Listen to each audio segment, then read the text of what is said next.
Hi friends, welcome to Tilaka's Kitchen. இன்னைக்கு மீன் பொரிச்ச மீன்ல மீன் புளி குழம்பு செய்ய போறேன். எப்படி செய்யறேன்னு காட்டுறேன். வாங்க வீடியோக்குள்ள போவோம். ஒரு மண் சட்டி அடுப்புல வச்சு 2 குழிக்கரண்டி அளவு எண்ணெய் சேர்க்கிறேன். சேர்த்து அரை கரண்டி வெந்தயம், அரை தேக்கரண்டி கடுகு சேர்த்து ரெண்டையும் பொரிய விடுறேன்.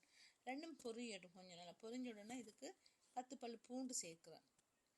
2 பச்சை மிளகாவும் கருவேப்பிலை கொஞ்சமும் ஒரு வெங்காயத்தை நல்லா வெட்டி வச்சு அதையும் சேர்க்குறேன். சின்ன வெங்காயமாக இருந்தாலும் சேர்க்கலாம்.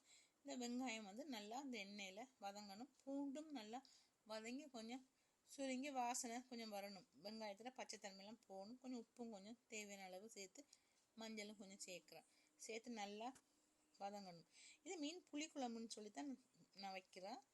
இது தண்ணியெல்லாம் வைக்கிறதில்ல, திக்காக தான் இருக்கும் இந்த குழம்பு.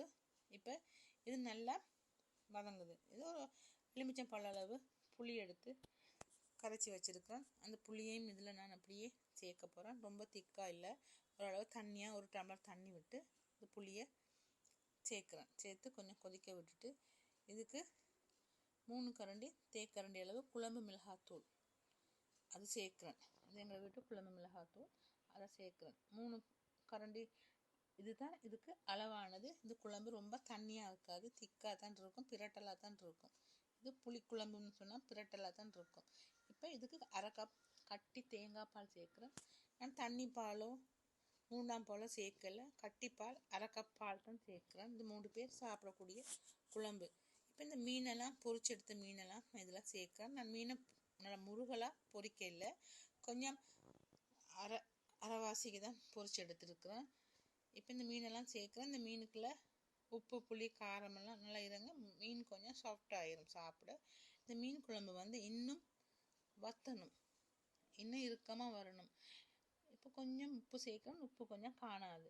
இது ஒயிட் ரைஸ், வெள்ளை சோறுக்கு, இடியப்பத்துக்கு, புட்டுக்கு, இட்லிக்கு சாப்பிடலாம். ஆனால் இது தண்ணியாக இருந்தால் டேஸ்ட்டாக இருக்காது. இது அப்படியே நாங்கள் என்ன கத்திரிக்காயெல்லாம் நாங்கள் செய்கிறோம் பிரட்டலாக, அந்த மாதிரி தான் இந்த மீன் குழம்பு அப்படி பிரட்டலாக இருக்கணும். இது குழம்பாக ஊற்றி சாப்பிட இயலாது. இது அப்படி பிரட்டல் கறியா, சில பேர் பிரட்டல் சாப்பிட்றவங்க நிறைய பேர் இருக்கிறாங்க. எனக்கெல்லாம் பிரட்டலாக தான் பிடிக்கும், தண்ணியெல்லாம் பிடிக்காது.